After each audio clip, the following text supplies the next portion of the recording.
예, 오늘은 출애굽기 이제 27장입니다. 오늘 성막의 이제 현수막, 뜰의 현수막, 또 문, 또 번전 이렇게 세 가지를 하려고 하는데요. 이제 공부할 게 이제 여기 하얀색 담 같은 게 보이시죠, 그죠? 이게 이제 현수막이고요. 또 여기 앞에 있는 큰 문이 하나 있고 문이 있고요. 그리고 문을 들어가고 나면 제일 처음 만나게 되는 게 번제단입니다. 요 세 가지를 좀 공부하려고 하는 겁니다. 한번 출애굽기 27장 우선 9절. 10절, 11절 한번 읽겠습니다. 시작. 너는 성막의 뜰을 만들 때 뜰을 위해 남쪽을 향한 남쪽 면에 가늘게 꼰 아마실로 한 면의 길이가 100규빗 되는 현수막들을 달고 그것들의 기둥 20개와 기둥들의 밑받침 20개는 노수로 만들며 그 기둥들의 갈고리들과 띠들은 은으로 만들고 북쪽 면에도 마찬가지로 길이 방향으로 길이가 100규빗 되는 현수막들을 달되 그것의 기둥 20개와 기둥들의 밑받침 20개는 노수로 만들며 그 기둥들의 갈고리들과 띠들은 은으로 만들지니라. 예, 우리는 지난 시간에 이제 지성소에 있는 언약궤와 긍휼의 자리에 대해서 살펴봤습니다. 오늘 성막의 우리 세 번째 시간으로 이제 뜰에서부터 시작을 하겠습니다. 성막의 뜰에는 방금 말씀드린 것처럼 이 울타리가 있고요. 담이라고 할 수 있는 울타리라고 할 수 있는 현수막이 있고 그리고 문이 있습니다. 그리고 번제단이 있고 또 이제 물두멍이 있습니다.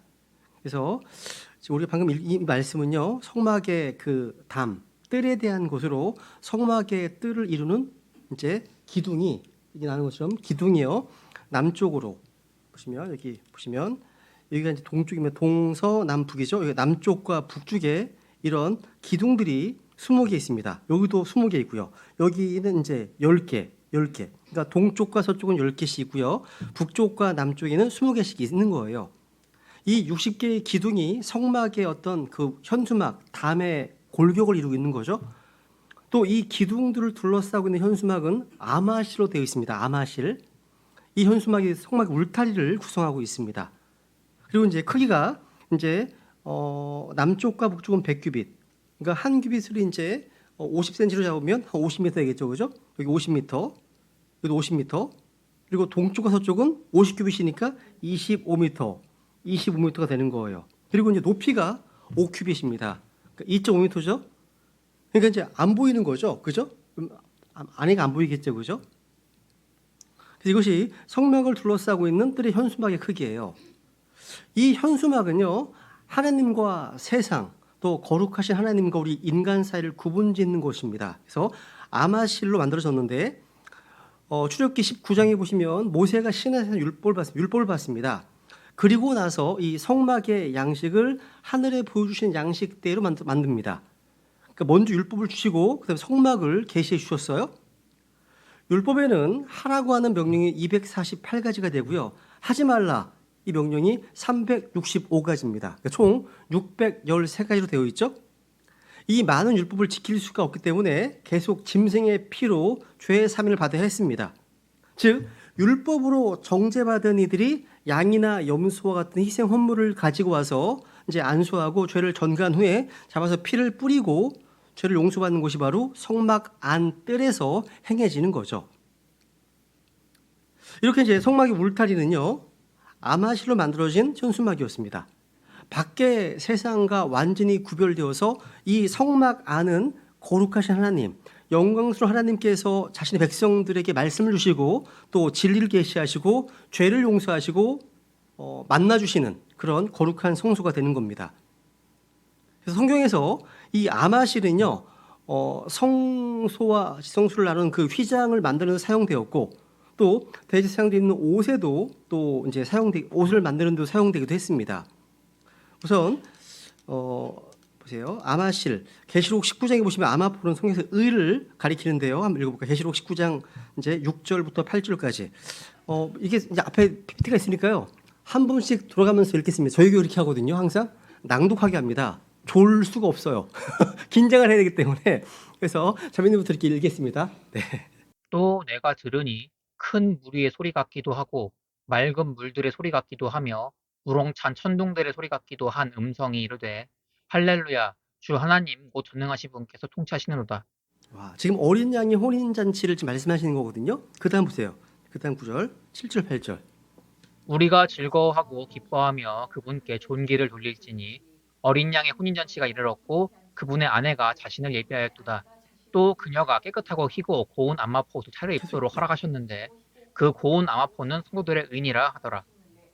아멘. 보세요. 지금 어린 양의 혼인 잔치가 있고 거기에 이제 어린 양의 아내가 있죠. 아내가 누구예요? 교회입니다. 교회예요. 근데 이제 이 교회가 옷을 입는데 그 고운 아마포는 성도들의 의니라 이렇게 말씀하고 있습니다. 그러니까 어린 양의 신부가 지금 의로 옷 입고 있죠. 이걸 구분하셔야 됩니다. 우리가 주 예수 그리스도를 믿음으로 주어지는 의는 선물로 주어집니다. 값없이 받습니다. 이 의는요, 이 신칭이. 근데 구원받은 이후에 우리의 선한 행위, 믿음의 행위, 거룩한 행위, 선한 행위, 또 주님을 위해서 고난받고 섬기는 어떤 뭐 행위들이 있을 거 아닙니까? 그죠? 형제 사랑도 있고요. 이런 것들이 다 성도들의 의로서 그리스도의 심판 속에서 유업의 보상을 결정짓는 겁니다. 다른 겁니다. 여기는 예수 그리스도의 의가 아니라 성도들의 의라고 되어 있거든요. 그러니까 여기 어린 양이 혼인잔치에서 입은 아마포 옷은요, 구원을 얘기하는 게 아니라 성도들의 의로서 우리의 믿음의 행위, 사랑의 수고, 소망의 인내 이런 것들을 행위를 가리키는 겁니다. 저 위에 가시잖아요. 우리가 위에 가시면 여러분이 입고 있는 옷만 보면 그 사람이 받은 영광을 알 수 있습니다. 옷을. 그러니까 지금 우리가 행하는 의로운 삶 자체가 우리가 입게 될 영광스러운 옷을 지금 만들어가고 있는 겁니다. 정말 중요하겠죠? 그러니까 구원만 달랑받았어. 이런 사람들은 옷이 얼마나 부끄럽겠습니까, 이게? 부끄러운 구원이 되는 거죠. 비슷한 거예요, 지금. 여기 이제 흰색의 아마포 현수막으로 둘러싸인 성막 안에 거하신 하나님. 아마포는 바로 하나님의 속성 중에 하나인 의로움을 표현해 주는 겁니다. 여러분, 육신을 입고 이 땅에 오신 우리 주 예수님께서는 얼마나 의로우신 분이십니까? 성경이 말씀하시는 예수 그리스도의 의, 성경적 증언을 한번 들어보세요. 보세요. 요한복음 8장 46절. 네. 너희 중에 누가 내게 죄를 깨닫게 하겠느냐? 또한 내가 진리를 말할진대 너희가 어찌하여 나를 믿지 아니하느냐? 놀라운 말씀입니다. 너희 중에 누가 나에게 죄를 깨닫게 하겠느냐? 와, 이것은요, 주님께서 직접 사람들을 향해서 던진 놀라운 도전입니다. 너희 중에 누가 내게 죄를 깨닫게 하겠느냐? 어느 누구도요, 이런 도전을 할 수 없습니다. 사람은 모두 죄인이기 때문에. 근데 주님에게 죄를 지적해 줄 수 있는 사람은 이 땅에도 저 하늘에도 없습니다. 주님께서는 고린도서 5장 21절 보시면 죄를 알지도 못하시는 분이시잖아요. 그죠? 또 요한일서 3장 5절에 보면 그분 안에는 죄가 없다고 말씀하고 있습니다. 주님께서는 자신이 죄가 없는 완전한 의인임을 선포하셨는데 이건 자신이 하느님이심을 지금 선포하신 겁니다. 이것을 뜰의 현수막이 보여주고 있는 거예요. 그러니까 완전히 의로우신 분, 거룩하신 분이 아니면 감히 이런 도전을 할 수 없죠. 그러니까 우리 주님은요, 광야정으로 비유를 한다면 주님은요, 만나와 비슷하신 분이십니다. 만나. 둥글거든요. 사복음서 보시면 감동스러운 게 뭡니까? 우리 주님께는요, 누구든 언제 어디서든 주님께 다가올 수 있었습니다. 어떤 제약이 없어요. 밤에든 아침에 다 갈 수 있어요. 주님이 나갈 수 있습니다. 이런 분이신 거예요. 그러니까 모든 삶이 투명하게 지금 공개될 수 있는 예수님께서 이런 말씀 하신다는 거죠. 우리는 거의 주의 첫날, 수요일 날 정도만 서로 얼굴 보잖아요. 그죠? 월화, 목금토 뭐 어떻게 사는지 몰라요. 이분이 어떻게 사는지 정말 개판처럼 사는지 모르고 아무도 모릅니다. 근데 우리 주님께서는요, 완전 투명 유리 위에 사신 거예요. 원수들도 호시탐탐 죄를 찾기 위해서 애를 썼고요. 다 보이는 거예요. 이런 주님을 향해서 누가 죄를 깨닫게 하겠느냐? 지금 도전하시는 거라는 거죠. 그죠? 만약에 여기 계신 분들 모든 컴퓨터를 다 조사하고 다 해킹을 시도한다면 여러분이 본 거, 여러분이 하시는 거 다 공개된다면 괜찮으실까요? 해보시라는 거죠. 여러분의 신용카드 내역서 다 들춰내라는 거죠. 다. 지금은요, 우리가 들고 있는 휴대폰만 있어도요. 내가 어디 가서 뭘 하는지 다 드러나 있어요. 지금. 저는 목회자인데도 불구하고요. 이마트나 이런 홈플러스 같은 데 가면요. 시식을 잘 못해요. 누가 볼까 봐. 누가 볼까 봐. 혹시 보는 거 아니야? 다 뭔가 나오지 않겠어요? 근데 주님은 그런 분이 의로우신 분이십니다. 현수막처럼. 보십니다.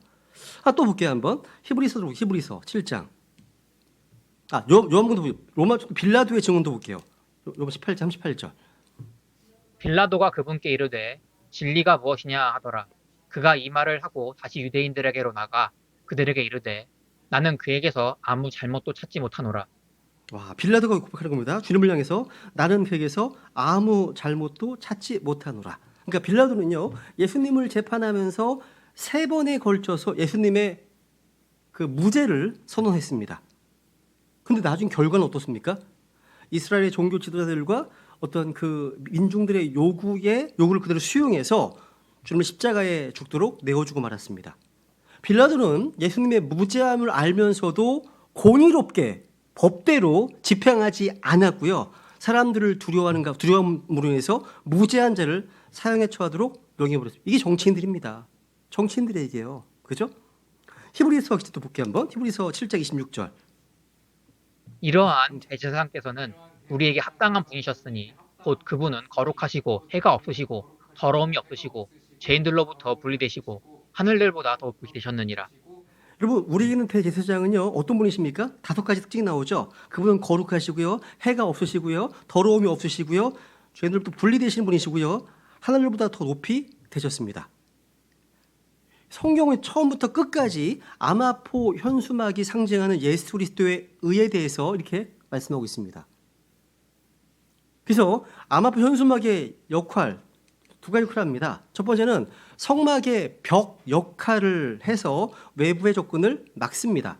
그러니까 아마포 현수막은요 성막에서 어떤 외벽과 같은 역할을 합니다. 그래서 성막과 관계없는 자의 침입이나 접근을 막아줍니다. 영적으로는요, 하나님의 의가 인간이 어떠한 작용을 할까요? 의롭지 못한 인간은 하나님은요, 인간이 감히 접근하지 어려운 분, 이렇게 생각을 할 수밖에 없습니다. 그러니까 나는 의롭지 못하기 때문에 의로우신 하나님 앞에 나아갈 때마다 언제나 뭔가 커다란 벽을 느낄 수밖에 없겠죠. 그죠? 또, 이 현수막은요, 성막이 거룩한 곳임을 구별합니다. 그러니까 거룩하신 하나님이 계신 곳하고 거룩하지 못한 세상을 구별하고 있습니다. 우리가 이 세상을 살다가 어느 날 복음을 듣고 이제 구원받습니다. 하나님의 자녀가 됩니다. 그러면 세상과 거룩히 구별됩니다. 이게 신분상으로. 실제 우리의 삶은 그 신분과 일치되어 가야 되겠죠? 그죠? 근데 신분상으로 하나님의 아들이 되기 때문에 신분상 구별됩니다. 우리는 더 이상 세상에 속한 자가 아닙니다. 그러니까 우리는 in the world, 세상에 있지만 not of the world예요. 세상에 속해 있지 않습니다. 교회는 세상에서 불러냄을 받은 사람들의 모임이잖아요. 그죠? 그러니까 세상과 구별된 존재라는 거죠. 그래서 아마포 현수막은요, 하나님이 계신 곳과 그렇지 않은 곳을 구별하고 있습니다. 복음을 통해서 구별됐다는 거죠. 그렇다면 우리의 삶 자체가요, 우리의 언행 심사, 우리의 말, 옷차림, 태도, 가치관, 세계관 달라야 되는 거죠. 달라야 되는 겁니다. 그죠? 그다음 보세요. 한번 보세요. 이제 그럼 이제 이게 현수막에 대한 얘기고, 그다음 이제 성막의 문에 대한 얘기인데요. 문 읽어볼까요? 14, 16절. 네, 자매님. 문 2편의 현수막들이 15큐빗이며 그것들의 기둥이 3개, 밑받침이 3개가 될 것이요. 저편의 현수막들이 15큐빗이며 그것들의 기둥이 3개, 밑받침이 3개가 될 것이니라. 네. 그리고 이제 16절. 황자매님. 뜰 문에 청색과 자주색과 주홍색 실과 가늘게 꼰 아마실로 바느질을 해서 만든 20큐빗의 현수막이 있을 터인데 그것들의 기둥이 4개, 그것들의 밑받침이 4개이며. 네, 다들 잘 읽으시네요. 혹시 글씨가 너무 작다, 안 보인다 하시면 패스. 너무 떨린다, 패스 하시면 돼요. 패스해도 돼요. 그런데 있잖아요. 너무 순서 증후군이라는 게 있어요. 좀 다가올 때 못 견뎌하는 그런 분들은 패스하셔도 돼요. 네, 네. 이 성막문은요, 이 성막문은 동쪽에 이제 위치하고 있는데요. 아주 큰 문입니다. 너비가 보세요. 너비가 어떻게 되면 보시면 잠깐만요. 보세요. 20규빗입니다. 20규빗. 이 문. 20규빗이면 10m. 엄청 크죠? 높이는 5규빗. 2.5m입니다. 그러니까 20규빗 5규빗이에요. 그러니까 10m 5m예요. 2.5m예요. 동쪽면에 나 있습니다. 그런데 이 성막 문은요. 여기 문이 보이시죠? 여기 문입니다. 이게 이제 10m. 높이는 2.5m인 거예요. 엄청 큰 거예요, 지금. 이 성막 문에는 문턱이 없어요. 누구나 들어갈 수 있습니다. 누구나 들어가기 쉽습니다. 그러니까 이 성막 출입문은 턱이 없기 때문에 모든 죄인들이 들어갈 수 있는 구원의 문이시고 유일한 문이신 예수님을 가리키고 있습니다.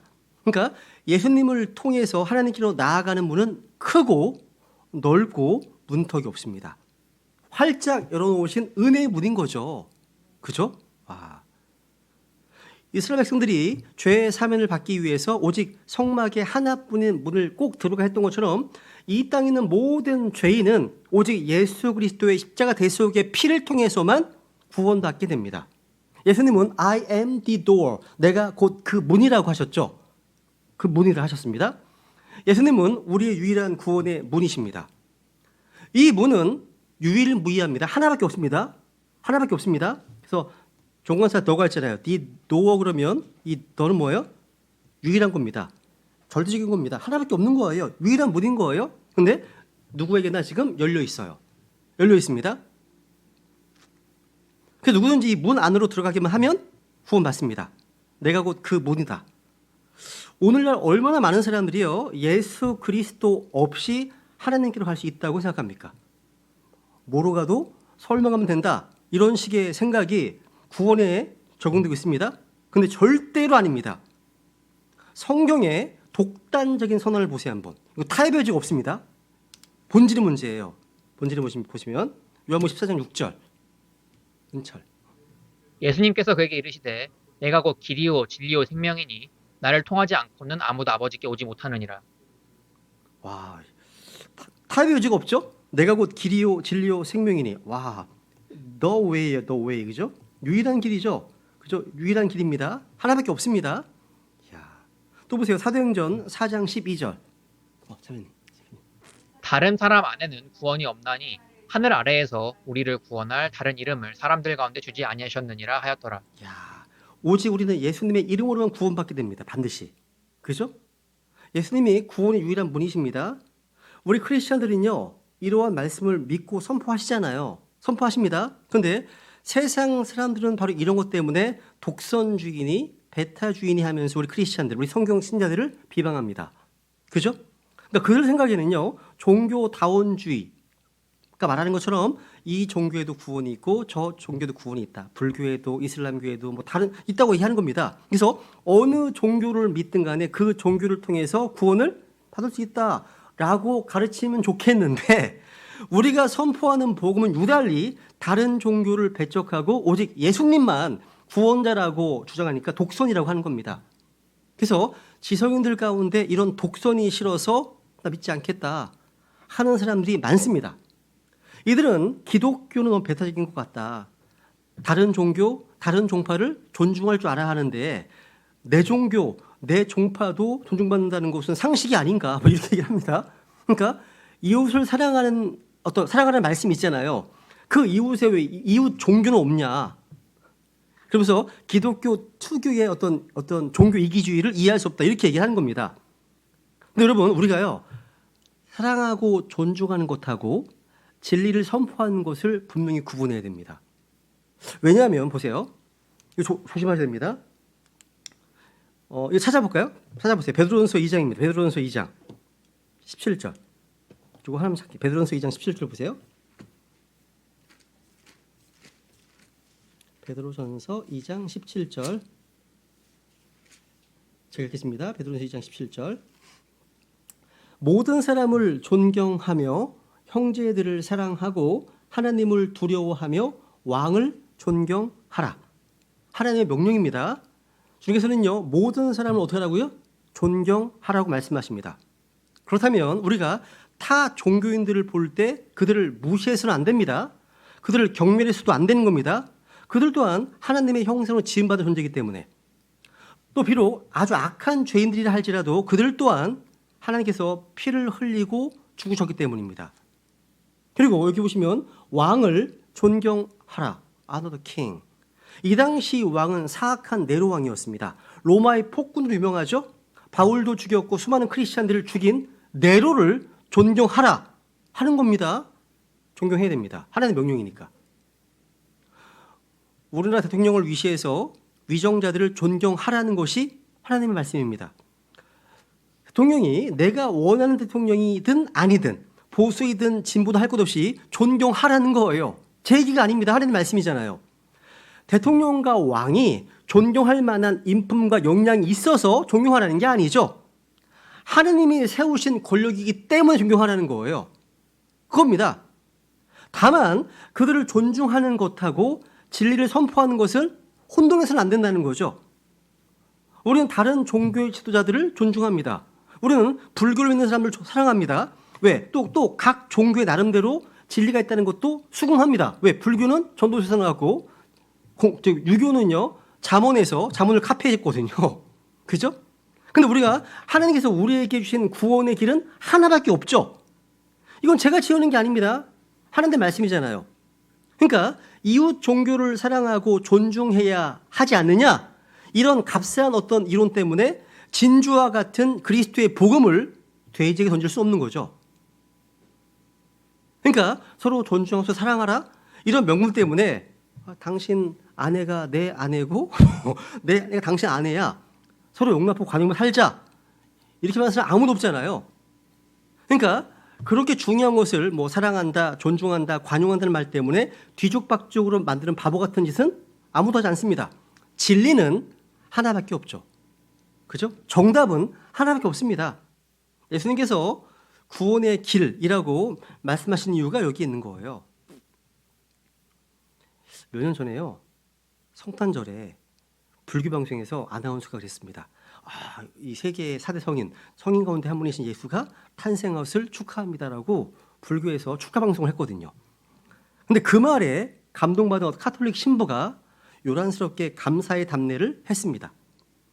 이 일을 두고 한 뉴스 앵커가요, 드디어 모든 종교의 벽이 무너지고 하나가 되는 아름다운 것도 시작되었다고 이렇게 아주 과찬을 합니다. 흥분했습니다. 여러분, 그런 말에 속지 마세요. 속지 마세요. 이 세상의 모든 종교 창시자들을 보세요. 우리 죄를 대신 짊어지고 십자가에 죽은 분이 예수님 외에 누가 있습니까? 죄와 사망의 권세를 이기고 부활하셔서 우리를 주님께로 당당히 인도해 줄 수 있는 분이 예수님 외에 누가 있습니까? 없잖아요. 그러니까 그런 말에 흔들리지 말라는 거죠. 이런 복음의 진리는 양보하지 말라는 겁니다. 이건 독선이 아닙니다.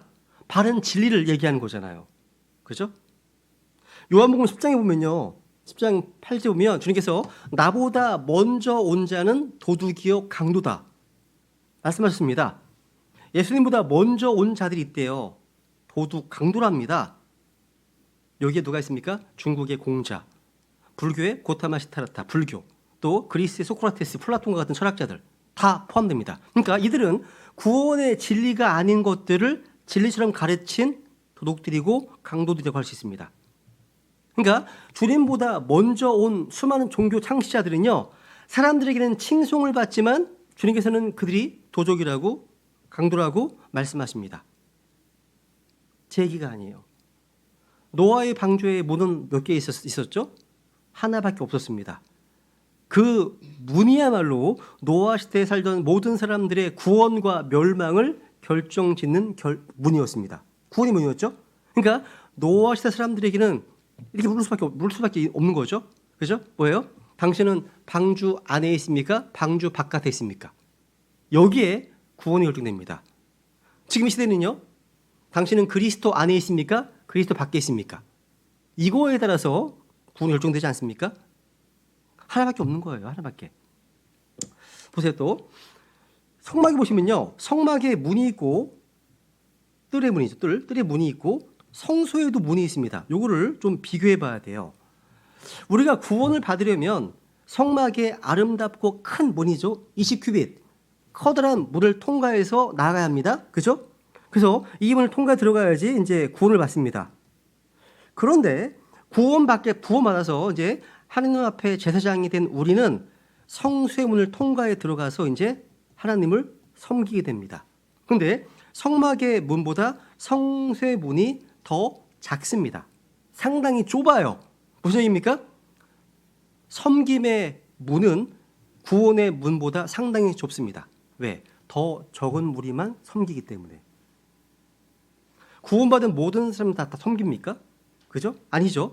또 섬김의 어떤 조건은 또 제한적이거든요. 우리는 주님께서 주시는 어떤 계시하신 말씀에 따라서 또 예수 그리스도를 통해서 주님께서 주님을 섬겨야 함을 교훈해 주고 있는 겁니다.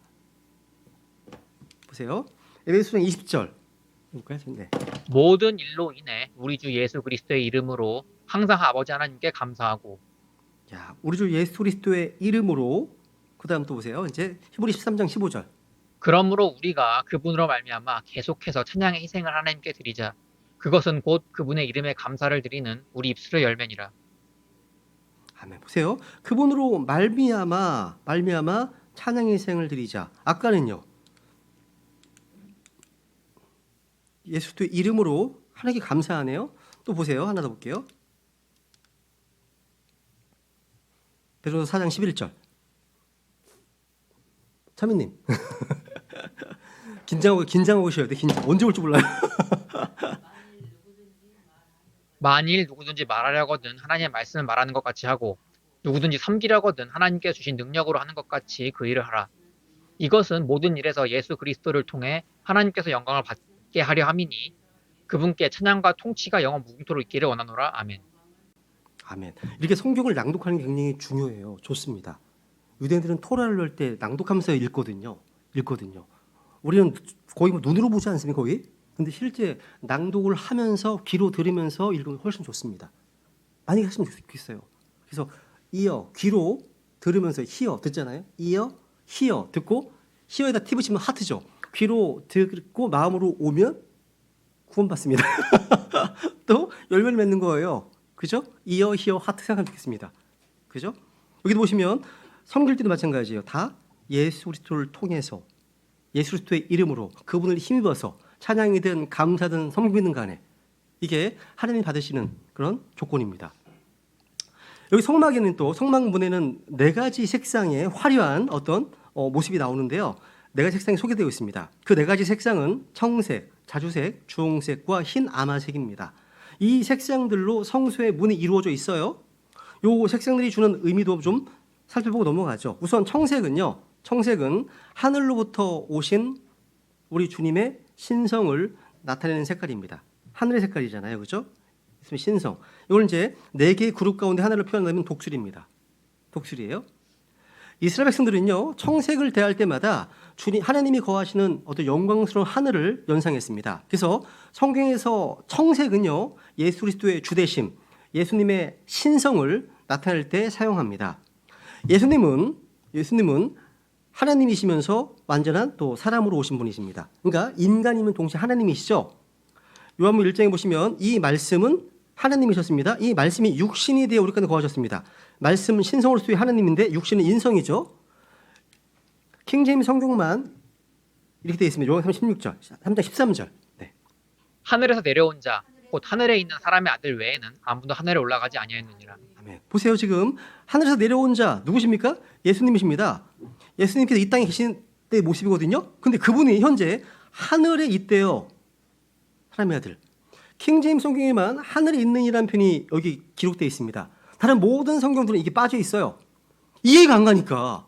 아니 지상 사역하신 예수님이 하늘에 내려왔는데 그리고 또 하늘에 있다고 얘기되어 있으니까. 근데 예수님은 하나님이시기 때문에 omnipresence, 무소부재하십니다. 안 계신 곳이 없죠. 땅에 계시지만 하늘에 동시에 계시는 분이십니다. 그걸 보여주시는 거거든요. 그게 요한복음이에요. 요한복음입니다. 많은 이단 종파들이 예수님의 신성을 부인하지만 성경 한글같이 예수 그리스도의 신성을 강조하고 있습니다. 그래서 예수님은요, 위대하신 하나님이신 그분, 우리의 구원자 예수 그리스도십니다. 그분은 위대하신 하나님이십니다. 그 다음 자주색은요, 자주색은요 왕이신 예수 그리스도를 가리키고요. 네 그룹 가운데 사자를 이렇게 표현할 수 있습니다. 자주색은요 이스라엘 백성들에게 있어 전통적으로 왕을 상징하는 색이에요. 그래서 성경에 나오는 왕들은 대부분 자주색 옷을 입었습니다. 자주색 옷은요 왕이나 귀족들이 입었던 옷이었습니다. 기드온이 전리품을 취하는 장면 가운데 이런 말씀이 나오는데 사사기 8장 26절에 보시면 왕들이 입었던 자주색 의복과 이런 말이 나옵니다. 왕들이 입었던 자주색 의복. 그러니까 자주색 옷이 왕복이었다는 것이 드러나죠. 그죠? 이것은 예수 그리스도의 왕되심, 그분의 부요하심을 상징하는 색입니다. 예수님은 하나님이십니다. 그분은 또 왕이십니다. 왕들의 왕이십니다. 특별히 마태복음에서는 예수님께서 유대인의 왕이심을 강조하죠. 그래서 마태복음 1장에 보시면 예수님의 족보가 나오고 세대가 나오죠. 그죠? 거기 6절에 보시면 다윗 왕이라는 표현이 나와요. 그러니까 예수 그리스도께서는 이 다윗 왕의 혈통을 통해서 태어나신 분. 그래서 그분은 다윗 왕의 왕자를 계승해서 이스라엘을 다스리시는 이스라엘 왕이신 겁니다. 자주색은 바로 예수 그리스도의 왕되심을 나타내는 색상입니다. 세 번째, 주홍색은요. 주홍색. 이게 이제 히브리어에서는요. 주홍벌레에서 그 주홍벌레라는 말에서 나왔습니다. 그러니까 벌레가 으깨어져서 주홍색 물감이 얻어지거든요. 십자가상에서 주님께서 이제 죄 헌물로 고통 가운데 계실 때 시편에서 이런 말씀이 있죠. 보시면 시편 22편 6절. 그러나 나는 벌레요 사람이 아니오니 사람들의 비방거리요 백성의 멸시거리이니이다. 와, 여기 보시면 이게 메시아 시편입니다. 시편 26절은요. 근데 나는 벌레요라고 되어 있죠. 또 마태복음 27장 28절에 보시면 그분의 옷을 벗기고 주홍색 긴 옷을 입혔습니다. 주홍색은 예수 그리스도의 고난을 피 흘림을 상징하는 색입니다. 그러니까 주홍색은 피를 상징하기도 하고 또 놀라운 사실은 우리의 죄의 색깔을 또 상징하는 색입니다. 검은 것이 죄를 나타내는 게 아니라 성경에서는 너희 죄들이 주홍 같을지라도 얘기하죠. 이사야 1장 18절에. 그죠? 그러니까 그 주홍색은 피를 상징하기도 하고 죄의 색깔을 상징하는 색이기도 합니다. 주님께서는 자신의 피로 우리를 구속하셨습니다. 우리를 대신해서 죄가 되시고 저주가 되셨거든요. 주홍색은 피가 연상되는 색입니다. 이것은 고난받는 여호와의 종으로 오신 예수 그리스도를 보여줍니다. 마가복음 10장 45절. 사람의 아들은 섬김을 받으러 오지 아니하고 도리어 섬기며 자기 생명을 많은 사람의 대동물로 주려고 왔느니라 하시니라. 와, 섬기러 오셨다. 여기 계신 분들은 다 구원 받으셨다면 섬김 받으셨잖아요. 주님으로부터. 좀 섬겨야죠. 그죠? 그죠? 이 마가복음입니다. 종으로 오신 예수님을 그렇게 지키죠. 흰색 아마포는요. 이건요. 참 인간으로 오신 예수님, 죄 없는 인간으로 오신 의로운 삶을 사신 예수님을 가리키시는 겁니다. 흰색은요. 순결, 의를 나타내죠. 예수님의 의로우신 삶, 또 완전한 인간으로 오신 예수 그리스도를 보여줍니다. 바로 누가복음이에요. 누가복음. 주홍색은 마가복음이라면 이건 누가복음입니다. 죄 없는 참된 인간의 모습으로 이 세상을 사셨거든요. 이런 예수님의 네 가지 측면을 보여주는 책이 사복음 순거예요. 마태복음은 왕으로 오신 예수님, 마가복음은 종으로 오신 예수님, 누가복음은 참 인간으로 오신 예수님, 요한복음은 하나님으로 오신 예수님. 그죠? 그래서 바로 그분만이 우리를 영광의 왕자 앞으로 인도할 수 있는 유일한 구원자가 되신다는 사실을 성막의 문이 보여주고 있는 겁니다. 그럼 이제 성막의 기둥이에요. 성막의 기둥. 튼튼한 성막이 되려면요. 기둥이 견고하게 서야 돼요. 영광스러운 하나님께서 거하시는 이 성막이요. 비바람이나 폭풍에 흔들리지 않으려면 성막의 기둥이 아주 튼튼하게 세워져 있어야 됩니다. 근데 오늘 성경에 보시면요. 성막의 하나하나의 기둥은요. 그 받침이 노스로 되어 있고 그 기둥들의 갈고리들과 띠들은 또 은으로 아주 튼튼하게 만들어져 가지고 땅속 깊숙이 박혀 있습니다. 출애굽기 27장 10절. 그것들의 기둥 20개와 기둥들의 밑받침 20개는 노수로 만들며 그 기둥들의 갈고리들과 띠들은 은으로 만들고 와, 기둥은 밑받침이 노스로 되어 있고요. 또 갈고리와 띠들은 은으로 이렇게 만들어져 있습니다. 이스라엘의 역사를 연구해 보면요, 성막 건축을 하는 중이나 혹은 성막을 세운 다음에 성막이 무너졌다든가 뭔가 물이 샌다던가 이런 적이 한 번도 없습니다. 당연하죠. 디자이너가 하나님이신데 완벽한 거예요. 인간이 설계한 집은요, 시간이 흐르면서 뭔가 문제가 생기죠. 물이 새기도 하고 뭔가 주저앉게 그러잖아요, 그죠? 문제가 생깁니다. 근데 하나님께서 설계하신 이 성막은 아주 완벽하게 지어졌습니다. 완벽한 거예요. 견고하게 또 지어졌습니다. 이 성막에 문제가 생기고는 없었습니다. 없습니다. 그러니까 하나님께서 거하시는 장소가 튼튼하고 견고한 성막이 되기 위해서는 이 성막을 엮는 줄이나 이 말뚝의 어떤 역할이 아주 중요합니다. 이런 사소한 것들 되게 중요하다는 얘기예요. 교회도 마찬가지예요. 모든 체가 다 중요한 거예요. 다 똑같습니다. 그러니까 줄이나 말뚝, 이 모세에서 잘 이해하게 되면요, 성경의 많은 부분들이 아주 실감나게 이해할 수 있게 됩니다. 무슨 무슨 말뚝을 보시면요, 주님께서요 이스라엘 백성들을 안전하게 보호하시고 지키시겠다고 약속하실 때 이사야 대언자는 이런 표현을 사용해서 이겠습니다. 보세요 한번. 이사야서 22장 우선 보세요. 읽어볼게요. 출애굽기 27장 19절 읽고 넘어갈게요. 네. 성막에 섬길 때 쓰는 성막의 모든 기구와 성막의 말뚝들과 뜰의 말뚝들을 다 노수로 만들지니라. 와, 성막의 말뚝들 또 뜰의 말뚝들 다 노수로 만들라 하시는데요. 보세요. 이사야서 22장 23절, 25절, 23절. 네. 내가 그를 단단한 곳에 박힌 목같이 견고하게 하리니 그가 자기 아버지 집의 영화로운 왕자가 될 것이요. 만군의 주가 말하노라. 그날에 단단한 곳에 견고하게 박힌 못이 빠지고 부러져 떨어지므로 거기 걸린 짐이 떨어져 나가리라. 주가 그것을 말하였느니라 하라. 여기 보시면요, 내가 그를 단단한 곳에 박힌 목같이 견고하게 하겠다라고 얘기하시고, 또 25절 보시면 단단한 곳에 견고하게 박힌 못이 빠지고 부러져 떨어진다고 되어 있죠. 그러니까 이 말씀에 의하면 이스라엘 백성들이 책망을 받아서 망할 때는 못이 부러져 떨어지는 모습으로 묘사되고 있고, 이들이 안전하게 하나님의 보호하심 가운데 있을 때는 단단한 곳에 박힌 못으로 묘사하고 있습니다. 그죠? 이해되시죠? 우리는 단단하게 박힌 못, 이런 이미지를 통해서 하나님께서 계시는 성막의 견고함, 안전함을 알 수 있습니다. 이걸 신약적으로 표현한다면 이런 거예요.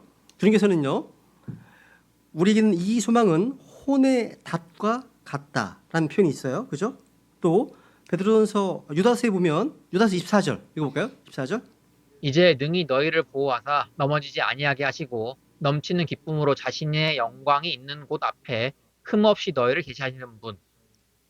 와, 능히 너희를 보호하사 넘어지지 않게 하신다고 되어 있습니다. 그죠? 하나를 더 볼게요. 베드로전서 찾아볼게요. 베드로전서 1장 5절 볼게요. 베드로전서 1장 5절.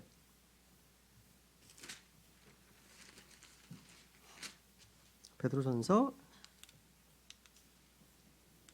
1장 5절. 여기 보시면 너희는 마지막 때에 드러내려고 예비된 구원에 이르도록 믿음을 통해 하나님의 권능으로 보호받고 있느니라. 아멘. 너무나 귀중한 말씀입니다. 여러분들 지금 하나님의 권능으로 보호받고 있습니다. 누구의 권능입니까? 대통령의 백이 아닙니다. 하나님의 권능으로 보호받고 있어요. 여기 마지막 때에 드러내려고 예비된 구원, 이게 뭐예요? 혼의 구원이 아닙니다. 몸에 보시면 혼의 구원을 이미 받은 성도들이 받게 될 몸의 구원, 몸의 구속을 말합니다. 주님의 오심은요, 우리의 썩은 몸, 천한 몸, 땅에 속한 몸이 영광스럽게 변화되는데 이것을 마지막 때에 드러내려고 예비된 구원이라고 표현합니다. 혼의 구원은요, 복음을 믿는 순간 받습니다. 이건 과거형입니다. 완료형이에요. 그죠? 그럼 반면 몸의 구속, 이 몸의 구원은요, 다가올 사건이기 때문에 아직 미완료입니다. 언제나 미래형으로 기록됩니다. 그래서 구원이란 말이 나오면 항상 문맥에 따라서 의미를 파악해야 되겠죠? 그죠? 질병을 낫는 것도 구원을 표현하고 있고요. 또 바다 물에서 빠진 거 건지는 것도 구원을 표현하고 있고 되게 많습니다. 많이 있습니다. 그죠? 어쨌든 주님께서는요, 우리를 끝까지 지키십니다. 능히 보호하셔서 넘어오지 않게 하시는 분이십니다. 하나님의 권능으로 우리를 보호하고 있다고 하십니다. 제 얘기가 아니에요. 지금 우리는 보이지는 않지만 강력한 하나님의 권능으로 보호받고 있습니다. 야, 이 정말 대단한 특권입니다. 이게요. 특권이에요. 야, 마귀가 엄청 활개치고 있잖아요. 그런데 우리가 토요일 여기 나와 있다는 것 자체만으로 하나님의 보호하심이 있는 겁니다. 진짜. 아침 눈을 떴어요. 눈 뜬 것도 마찬가지예요. 다 하나님의 은혜인 겁니다. 그죠? 야. 그래서 우리가 그리스도 안에서 하나님의 권능으로 보호받고 있고, 이게 단단한 곳에 박힌 못이 박힌 것처럼 주님께서 우리를 흔들림 없이 견고하게 지켜주시는 거에 대한 약속을 생각나게 해줍니다. 이런 말씀들은요. 그 줄에 보시면, 출애굽기 35장 18절 보시면 성막의 말뚝들과 뜰의 말뚝들과 그것들의 줄들과라고 되어 있죠. 호세아서에 보시면요, 하나님께서 이스라엘 백성들을 다시 붙잡아 주시고 회복시켜 주시는 아름다운 사랑을 이렇게 표현합니다. 보세요. 내가 사람의 줄 나옵니다. 줄, 곧 사랑의 띠로 그들을 이끌었다 라고 말씀하십니다. 이 줄을 사랑의 띠라고 말씀하고 있네요. 예레미야 31장 3절에서는 이 사랑이 영원하고요. 로마서 8장의 마지막 보시면 어떠고 도리를 그리스도 사랑에서 분리시킬 수 없습니다. 떼어놓을 수 없습니다. 그러니까 줄이 성막에서 당겨져서 말뚝과 연결되어 땅속에 박히면 성막은 안전하고 견고하게 서 있게 되는 겁니다. 야, 그러니까 하나님이 거하시는 영광스러운 성막은 이렇게 흔들리지 아니하고 안전하고 견고하게 지켜주고 있음을 보여주고 있는 겁니다. 이런 표현 자체가 다요. 그래서 신약에 보시면 고린도서 15장 58절. 이자매님, 열심히 적으시는데요. 안 적으셔도 돼요. 네. 그러므로 내 사랑하는 자들아 너희는 굳게 서서 흔들리지 말고 항상 지혜를 넘치게 하라. 너희 수고가 주 안에 헛되지 않은 줄 너희가 아느니라. 아멘. 보세요. 너희는 굳게 서서 흔들리지 말고, 뭐 이런 줄, 말도 이게 연상되지 않아요. 흔들리지 말고 항상 주의를 넘치게 하랍니다. 무슨 자기 일 말고 주의 일을 언제 항상 적당히 아니라 넘치게 하랍니다. 제 얘기가 아니에요. 이게 너희 수고가 주 안에 헛되지 않습니다. 위에 올라가면 아실 거예요. 올라가면 아시는 거예요. 헛되지 않습니다. 그죠? 그래서 올라가게 되면 그때 후회하지 마시고 지금 이 땅에 계시는 동안에 후회를 만들면 안 되겠죠. 그죠? 또 보세요. 골로새장 6절, 7절. 그러므로 너희가 주 곧 그리스도 예수님을 받아들였으니 그분 안에서 걷되 그분 안에서 뿌리를 내리고 세워지며 가르침을 받은 대로 믿음 안에 굳게 서서 그 안에서 더 넘치도록 감사를 드리라. 아멘. 여기 보시면 그분 안에서 뿌리를 내리고 세워지며, 그죠? 믿음 안에 굳게 서서 얘기하고 있죠, 그죠? 우리가 그리스도 안에 들어가면 주님께서 최고의 안전으로 우리를 지키십니다. 그래서 우리를 둘러싸고 있는 이 세상의 거친 파다가 또 이 세상의 어떤 여러 가지 시련들, 도전이 많지 않습니까? 우리를 괴롭힌다 할지라도요, 두려울 필요가 없습니다. 주님께서 우리를 견고하게 붙드시기 때문에 주님께서요, 그죠? 야, 잘 박힌 목과 같기 때문입니다. 그러면 이제 좀 쉬시죠. 좀 쉬었다가 번이단을 하겠습니다. 좀 한 15분 쉬었다가 3시부터 다시 하겠습니다.